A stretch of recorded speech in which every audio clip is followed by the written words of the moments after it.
berkawan dengan orang tak elok, mati dengan cara kawan-kawan tu lah. Mesti. Ini janji Allah dalam Quran, janji Nabi dalam hadis.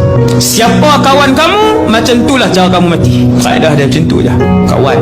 Urusan kawan ini disebut oleh Allah dalam Quran. Tuan-tuan, kawan bukan benda main. Sebab tu penceramah motivasi dia sebut, tengok siapa kawan anak kita, kita duk buat tak heran. Allah, kawan pergi dengan siapa Ustaz? Dia ni kawan pergi dengan siapa? 16 tahun kita bela dengan duduk di masjid apa semua, dia nak berubah bukan 3 tahun. Seminggu dia boleh berubah. Seminggu. Dengan kawan hak tak elok ni, kawan hak nakal, seminggu dia boleh jadi jahat. Syarat asas antara yang terbesar istiqamah, mesti kawan-kawan yang soleh. Mesti kawan, sebab Allah dah sebut lah, hati-hati. Ada ayat Quran tentang kawan.